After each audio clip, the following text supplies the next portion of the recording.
ప్రస్తుతం మనము BJP legal cell convener Janardhan గౌడ్తో ఉన్నాము. ఇప్పుడు వారి కొలిగే బీజేపీ స్టేట్ ప్రెసిడెంట్ అయ్యారు. వారి మాటల్లో అడిగి తెలుసుకుందాము. జనార్దన్ గౌడ్ గారు, మీరు ఎలా భావిస్తున్నారు? ఎన్ రామచంద్రరావు గారికి పెద్ద పెద్ద నేతల్ని అందరికీ కాదని ప్రెసిడెంట్ పదవి వరించింది. దీనికి మీరు? రామచంద్రరావు గారు చాలా సీనియర్ నాయకులు. ఆయన ఏదైతే స్టూడెంట్ ఏజ్ నుంచి కూడా, ఏదైతే ఎస్ఎస్సి అయిపోయిన ఇంటర్మీడియట్ కా నుంచి కూడా సంఘ పరివార సంస్థ అయినటువంటి అఖిల భారతీయ విద్యార్థి పరిషత్ తోటి అనుసంధానంగా ఎలక్షన్లో కూడా డిగ్రీ కాలేజ్ ప్రెసిడెంట్గా, తర్వాత ఆర్ట్స్ కాలేజ్ సెక్రటరీగా, తర్వాత క్రమంలో లా కాలేజ్ ప్రెసిడెంట్గా, తర్వాత అడ్వకేట్గా ప్రాక్టీస్ స్టార్ట్ చేసిన తర్వాత కూడా బార్ కౌన్సిల్ మెంబర్గా, లేకపోతే బార్ కౌన్సిల్ ఆఫ్ ఇండియా మెంబర్గా, ప్రెస్ కౌన్సిల్ ఆఫ్ ఇండియా మెంబర్గా, ఎమ్మెల్సీగా రకరకాల పదవులు చేపట్టినటువంటి వ్యక్తి రామచంద్రరావు గారు. ఆయన ఏదైతే స్థాయిలో చాలామంది కొత్త వ్యక్తికి ఇచ్చారనేది కాదు, ఆయనకు అపారమైన రాజకీయ అనుభవం ఉందనేది మా లీగల్ సెల్ తరఫున మేము చెప్తా ఉన్నాం. ఎందుకంటే చట్టాలు తెలిసిన వ్యక్తి, అదేవిధంగా అసెంబ్లీలో గతంలో ప్రజా సమస్యలపై అనేక సమస్యల మీద మాట్లాడిన వ్యక్తి ఎన్ రామచంద్రరావు గారు. ఈరోజు ఆయనకు ఈ రాష్ట్ర అధ్యక్ష పదవి రావడం అనేది ఆయనకు ఏదైతే కరెక్ట్ ఫిట్ అయిన వ్యక్తి అని మేము భావిస్తూ ఉన్నాం. అదేవిధంగా భవిష్యత్తులో కూడా ఏదైతే రాబోయే అసెంబ్లీ ఎలక్షన్లో భారతీయ జనతా పార్టీ అత్యధిక మెజార్టీతో భారతీయ జనతా పార్టీ తెలంగాణలో అధికారంలో కూడా వస్తుంది, ప్రభుత్వం కూడా చేపడుతుంది. ఏదైతే గతంలో ఏదైతే పోయిన ఎన్నికల్లో ఏదైతే కొంత షార్ట్ ఫాల్ ఉందో దాన్ని అంతా కూడా ఫిల్ చేసి నెక్స్ట్ ఎలక్షన్లో పూర్తి స్థాయి మెజారిటీ కూడా భావిస్తారు. రామచంద్రరావు గారు చాలా soft minded, is an educated, is an advocate. కానీ ఇప్పుడు తెలంగాణలో బీజేపీ పార్టీకి హైప్ రావాలంటే ఒక లోకల్ మాస్ని, అంటే లోకల్ ఫోక్ లాంగ్వేజెస్లో మాసెస్ని అట్రాక్ట్ చేయాలి. ఇప్పుడు దాంట్లో బండి సంజయ్ కుమార్ గారు మోస్ట్ ఫెమిలియర్, అలాగే ధర్మపురి అరవింద్ గారు వాళ్ళ క్రౌడ్ యొక్క అటెన్షన్ డ్రా చేస్తారు. రామచంద్రరావు గారు పబ్లిక్లోకి ఎలా వెళ్తారో, పార్టీకి మళ్ళీ ఎలా హైప్ తీసుకొస్తారు? యాజ్ ఏ మీ కొలిగ్గా మీరు both are associated more than 3 decades కదా. సో రామచంద్రరావు గారిని దగ్గర నుండి చూశారు, ఆయన పార్టీని ముందుకు ఎలా తీసుకెళ్తారు?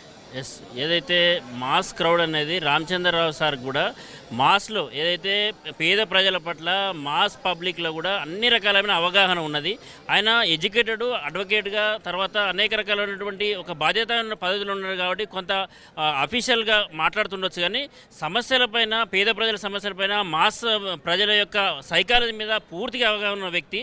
కేవలం మాట్లాడినంత మాత్రాన, మాస్గా మాట్లాడినంత మాత్రాన మాస్ని అట్రాక్ట్ చేస్తాడు, తర్వాత పబ్లిక్ లీడర్ అవుతాడని కాదు.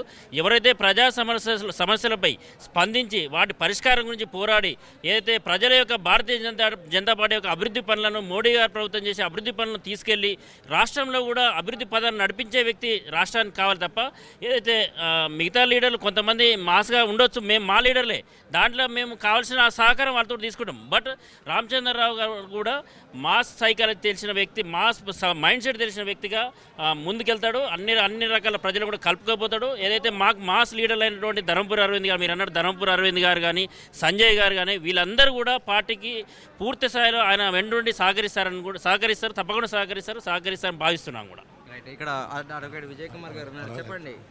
విజయ్ కుమార్ గారు, రామచంద్రరావు గారు మాకు చాలా చిన్నప్పటి నుంచి నేను ఆయన్ని చూశాను. మళ్ళీ అనంత రామ్మోహన్ గుప్తా, హైకోర్టు అడ్వకేట్.